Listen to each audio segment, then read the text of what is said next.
Terima kasih atas kesempatannya. Nama saya Dewinta Afni Rahmawati dengan NIM 2019-210300 dari kelompok 7. Di sini saya akan menjelaskan mengenai sejarahnya Bank Syariah.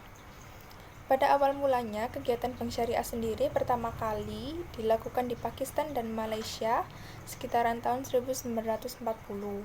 Kemudian, pada tahun 1963 di Mesir berdiri Islamic Rural Bank di desa Idgomer Bank.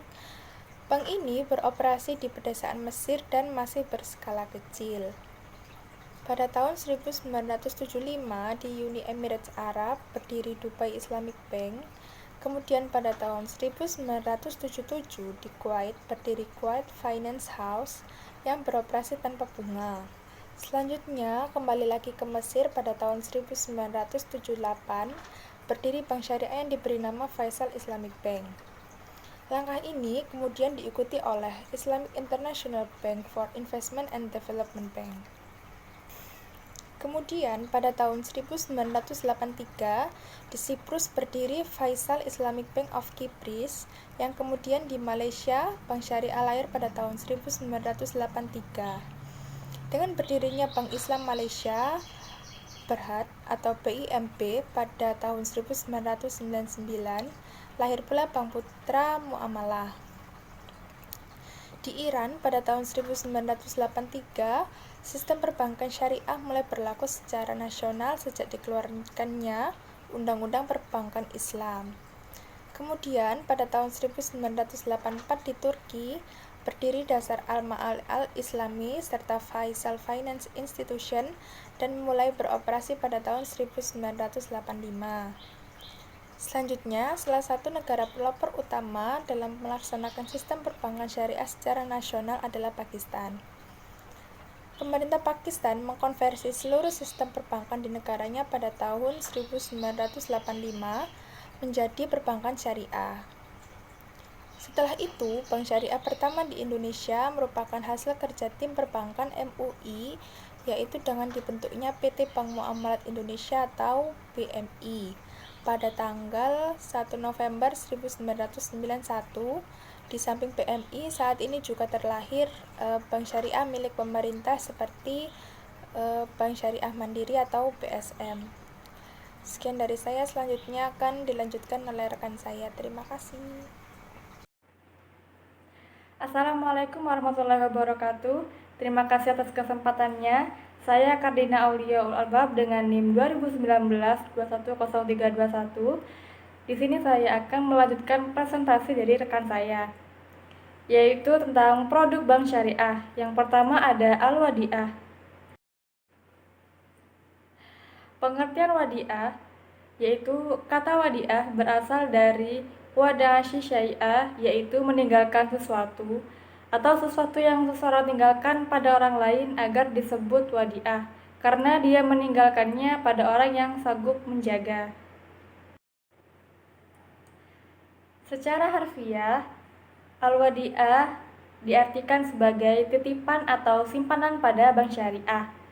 Prinsip al-wadi'ah merupakan titipan murni dari suatu pihak ke pihak yang lain, baik perorangan maupun badan hukum yang harus dijaga dan dikembalikan kapan saja bila si penitip menghendaki. Wadi'ah sendiri dibagi menjadi dua, yaitu yang pertama wadi'ah al-yad amanah, yang disebut penerima simpanan, artinya adalah tangan amanah. Wadi'ah ini di mana si penerima titipan tidak bertanggung jawab atas kehilangan dan kerusakan yang terjadi pada barang titipan selama hal ini bukan akibat dari kelalaian atau kecerobohan penerima titipan dalam memelihara titipan tersebut. Yang kedua, wadiyah yad ad-damanah, yaitu artinya disebut sebagai tangan penanggung. Wadi'ah yang dimana si penerima titipan dapat memanfaatkan barang titipan tersebut dengan seizin pemiliknya dan menjamin untuk mengembalikan titipan tersebut secara utuh setiap saat kala si pemilik menghendakinya. Sekian presentasi dari saya, akan dilanjutkan oleh rekan saya. Terima kasih. Terima kasih atas kesempatannya. Saya Rizky Laili Kurniasari dengan NIM 2019-210384 akan melanjutkan presentasi dari rekan saya. Nah, kali ini saya akan membahas tentang pembiayaan dengan sistem bagi hasil. Perbankan syariah beroperasi dengan sistem prinsip bagi hasil. Nah, yang dimaksud dengan bagi hasil ini adalah berbagi hasil antara nasabah dengan bank syariah. Nasabah menyimpan uangnya di bank syariah, kemudian ia diperlakukan sebagai pemilik dana yang melakukan investasi pada bank syariah. Lalu, bank syariah akan mengelola dana masyarakat tersebut dengan cara menginvestasikannya ke sektor-sektor produktif yang dapat menghasilkan keuntungan.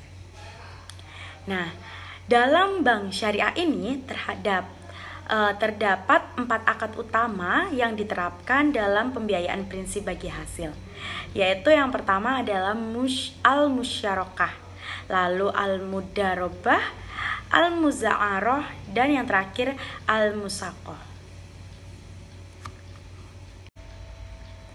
Saya akan terlebih dahulu menjelaskan tentang al-musyarakah. Pengertian dari al-musyarakah ini adalah akad kerjasama antara dua pihak atau lebih untuk suatu usaha tertentu di mana masing-masing pihak memberikan kontribusi dana atau amal dengan kesepakatan bahwa keuntungan dan resiko akan ditanggung bersama sesuai dengan porsi kontribusi dana atau kesepakatan bersama. Nah, di dalam musyarakah ini ada dua pihak atau lebih, yaitu termasuk bank dan lembaga keuangan beserta nasabahnya, dapat mengumpulkan modal, lalu kemudian membentuk suatu perusahaan sebagai badan hukum. Nah, setiap pihak yang terlibat memiliki bagian secara proporsional sesuai kontribusi modal yang mereka berikan dan memiliki hak pengawasan perusahaan sesuai proporsinya masing-masing.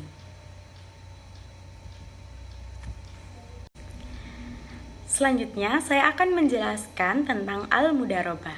Nah, al-mudarobah ini merupakan akad kerjasama antara dua pihak, di mana pihak pertama menyediakan seluruh modal dan pihak lain menjadi pengelolanya. Lalu, keuntungannya ini dibagi menurut kesepakatan yang dituangkan dalam kontrak. Nah, apabila mengalami kerugian, maka kerugian itu akan ditanggung oleh pemilik modal. Namun, selama kerugian itu bukan akibat dari kelalaian si pengelola.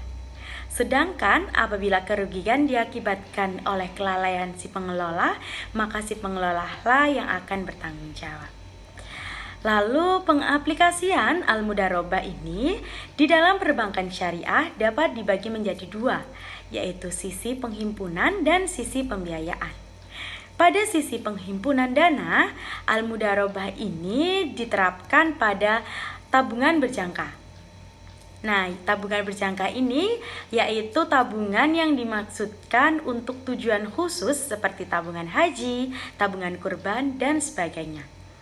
Lalu ada deposito spesial, di mana dana yang dititipkan nasabah khusus untuk bisnis tertentu, misalnya mudarobah saja atau ijarah saja.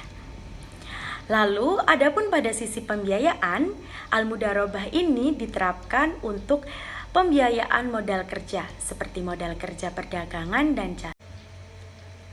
Yang ketiga, saya akan menjelaskan tentang al-muza'aroh. Nah, al-muza'aroh kerjasama pengelolaan pertanian antara pemilik lahan dengan penggarap. Nah, pemilik lahan ini menyediakan lahan kepada penggarap menanam produk pertanian dengan imbalan bagian tertentu dari hasil panen.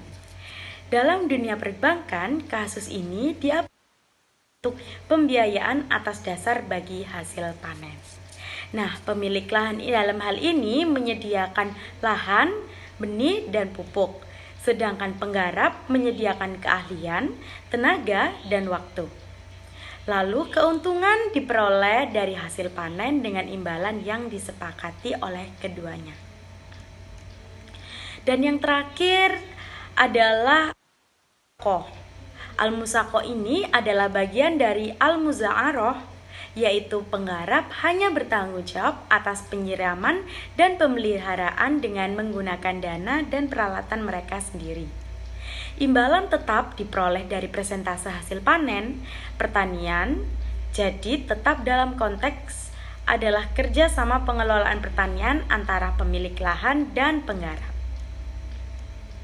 Terima kasih, selanjutnya akan dilanjutkan oleh rekan saya. Terima kasih atas kesempatannya. Saya akan melanjutkan presentasi dari rekan saya. Selanjutnya ada Bai al-Murabaha. Bai al-Murabaha di sini adalah jual beli barang pada harga aslinya dengan tambahan keuntungan yang telah disepakati. Dalam hal ini, penjual harus memberitahukan harga aslinya kepada pembeli dan juga menentukan keuntungan sebagai tambahannya. Adapun syarat-syarat dari Bai al-Murabaha ini diantaranya yang pertama ada cakap hukum. Jadi untuk syarat yang berakad itu harus cakap hukum dan juga tidak dalam keadaan terpaksa. Lalu yang kedua adalah barangnya. Barangnya tidak boleh barang yang haram dan juga harus jelas jenis maupun jumlahnya. Lalu yang ketiga ada harga barangnya. Jadi harga barangnya ini harus dinyatakan transparan baik dari harga pokoknya maupun harga keuntungannya atau keuntungan tambahan dari si penjualnya. Lalu yang keempat ada ijab kabul atau serah terima, pernyataan serah terima. Di sini tuh harus jelas, harus menyebutkan dengan spesifik barang tersebut, lalu juga siapa pihak-pihak yang berakad dan juga cara pembayarannya bagaimana. Selanjutnya adalah bai asalam. Bai asalam adalah pembelian barang yang diserahkan di kemudian hari, namun pembayarannya dilakukan di muka. Adapun prinsip yang dianut adalah harus diketahui terlebih dahulu jenis, kualitas, dan juga jumlah dari barang tersebut, dan juga hukum awal pembayarannya dilakukan secara tunai. Adapun apabila hasil produksinya itu yang diterima cacat atau tidak sesuai dengan akad, maka si produsen ini harus bertanggung jawab dengan cara pengembalian dana atau mengirimkan barang yang sesuai dengan akad. Selanjutnya ada bai al-istihna. Di sini pertama ada definisi dari istihna. Istihna adalah akad jual beli dalam bentuk pemesanan barang dengan kriteria tertentu yang telah disepakati antara pemesan dan juga produsen. Lalu yang kedua ada istihna paralel. Istihna paralel adalah suatu bentuk akad istihna antara pemesan dan juga produsen yang telah disepakati. Kemudian untuk memenuhi kewajiban dari si pemesan, maka penjual ini memerlukan pihak lain sebagai distributor atau pihak ketiga. Lalu yang ketiga ada definisi dari pembiayaan istihna. Pembiayaan istihna adalah penyediaan dana dari bank kepada nasabah untuk membeli barang sesuai dengan pesanan nasabah yang menegaskan harga belinya. Lalu di sini nanti nasabah itu membayarnya lebih sebagai keuntungan dari bank tersebut. Selanjutnya ada mekanisme pembayaran dari bai al-istihna. Yang pertama ada pembayaran di muka. Pembayaran di muka ini baik secara keseluruhan atau sebagian setelah akad namun sebelum barang diproses atau sebelum pembuatan barang. Lalu yang kedua ada pembayaran saat penyerahan barang. Pembuatan saat penyerahan barang ini atau selama dalam proses dari pembuatan barang tersebut. Lalu yang ketiga ada pembayaran ditangguhkan. Untuk proses pembayaran ditangguhkan ini, proses pembayarannya dilakukan setelah penyerahan barang atau setelah barang itu dibuat. Selanjutnya adalah metode pengakuan. Metode pengakuan dari pendapatan istihna ini dapat dilakukan menggunakan dua metode. Yang pertama ada persentase penyelesaian dan juga yang kedua metode akad selesai. Untuk metode penyelesaian atau persentase penyelesaian ini, bank dapat mengakui pendapatan istihna sebesar proporsi penyelesaian barang pesanan. Lalu untuk metode akad selesai ini, bank akan mengakui pendapatan istihna pada saat barang telah diserahkan kepada nasabah. Selanjutnya ada al-ijarah. Al-ijarah ini merupakan akad pemindahan hak guna atas barang atau jasa melalui pembayaran upah sewa tanpa diikuti dengan pemindahan kepemilikan barang tersebut. Namun, pada akhir sewa, bank dapat saja menjual barang yang disewakan kepada nasabah tersebut. Karena hal itu, dalam perbankan syariah dikenal dengan ijarah muhtaliyah bitamlik atau sewa yang diikuti dengan perpindahan kepemilikannya.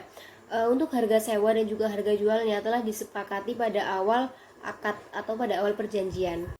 Selanjutnya ada al-wakalah. Al-wakalah ini atau bisa juga disebut dengan perwakilan, berarti penyerahan, pendelegasian atau pemberian mandat, yakni bank diberikan mandat oleh nasabah untuk melaksanakan suatu perkara dengan amanah atau permintaan dari nasabah tersebut. Selanjutnya ada al-kafalah. Kafalah merupakan jaminan yang diberikan oleh penanggung kepada pihak ketiga untuk memenuhi kewajiban pihak kedua atau yang ditanggung. Dalam pengertian lain, kafalah ini berarti mengalihkan tanggung jawab seseorang yang dijamin dengan berpegang pada tanggung jawab orang lain sebagai penjamin. Secara teknis perbankan, kafalah ini merupakan jasa penjaminan nasabah di mana bank yang bertindak sebagai penjamin atau kafil, sedangkan nasabah sebagai pihak yang dijamin atau pihak yang mendapatkan jaminan. Prinsip syariah ini sebagai dasar atau sebagai layanan bank garansi, yaitu penjaminan pembayaran atas suatu kewajiban dari pembayaran. Lalu al-hawalah. Al-hawalah adalah transaksi mengalihkan utang piutang. Dalam praktik perbankan syariah, fasilitas hawalah lazimnya untuk membantu supplier untuk mendapatkan uang tunai agar dapat melanjutkan proses produksinya. Bank mendapatkan ganti biaya atas jasa pemindahan utang. Lalu untuk mengantisipasi risiko dari kerugian yang akan timbul, bank perlu melakukan penelitian kemampuan dari pihak yang berhutang dan juga kebenaran dari transaksi antara pemindahan piutang dan juga pihak yang berhutang. Dan yang terakhir ada ar-rahan. Ar-rahan adalah menahan salah satu harta milik si peminjam sebagai jaminan atas pinjaman yang diterimanya. Lalu tujuan dari akad ar-rahan ini adalah untuk memberikan jaminan pembayaran kembali kepada bank dalam pemberian pembiayaan. Secara sederhana, ar-rahan adalah akad jaminan hutang atau gadai. Sekian presentasi dari saya, selanjutnya akan dilanjutkan oleh rekan saya. Terima kasih. Terima kasih atas kesempatannya. Nama saya Diki Surya Priambodo dengan NIM 2019-21040. Saya akan menerangkan tentang penilaian kesehatan bank syariah. Tingkat kesehatan bank adalah penilaian kualitas atas berbagai aspek yang berpengaruh terhadap kondisi atau kinerja suatu bank melalui penilaian kuantitas dan atau penilaian kualitatif terhadap faktor-faktor pemodal, kualitas aset, manajemen, reliabilitas, likuidasi, dan sensitivitas terhadap resiko pasar. Kesehatan bank dapat dilihat dari beberapa aspek dengan kriteria dan tata cara penilaian sesuai dengan ketentuan yang dikeluarkan oleh Bank Indonesia. Tujuannya adalah dapat memberikan gambaran yang lebih tepat mengenai kondisi saat ini dan mendatang. Hal ini dapat dilakukan sesuai dengan perkembangan metodologi penilaian kondisi bank yang bersifat dinamis yang mendorong pengaturan kembali sistem penilaian tingkat kesehatan bank. Bank syariah telah memasukkan risiko yang melekat pada aktivitas bank merupakan bagian dari proses penilaian manajemen risiko.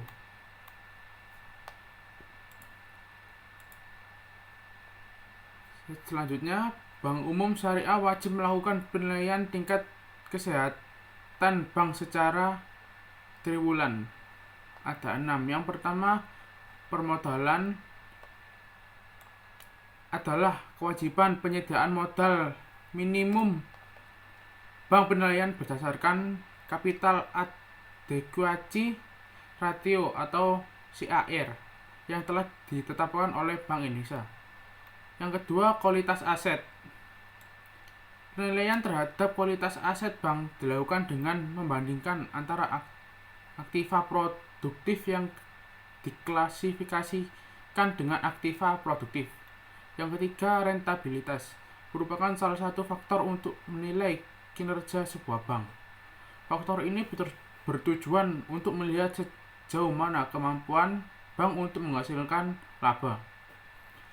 Yang keempat, likuidasi merupakan menunjukkan kemampuan bank untuk membayar semua hutangnya, terutama simpanan, tabungan, giro, dan deposit pada saat ditagih. Yang kelima, terhadap risiko pasar adalah tingkat perolehan laba yang harus dicapai, tingkat risiko yang akan dihadapi. Semakin sensitif terhadap risiko, maka tingkat perolehan laba akan sulit diperoleh. Yang keenam, manajemen. Kemampuan karyawan dapat melakukan pekerjaan, pendidikan, dan pengalaman karyawan dalam menangani berbagai kasus yang terjadi. Selanjutnya, penilaian tingkat kesehatan bank. Yang ada 5. Yang pertama, komposit 1. Bank memiliki kondisi tingkat kesehatan yang sangat baik dan pengelolaan usaha yang sangat baik. Yang kedua, komposit 2. Bank memiliki kondisi tingkat kesehatan yang baik dan pengelolaan usaha yang baik. Yang ketiga, bank memiliki kondisi kesehatan yang cukup dan pengelolaan usaha yang cukup. Yang keempat, bank memiliki kondisi tingkat kesehatan yang kurang baik dan pengelolaan usaha yang kurang baik. Dan yang kelima, bank memiliki kondisi tingkat kesehatan yang tidak baik dan pengelolaan usaha yang tidak baik.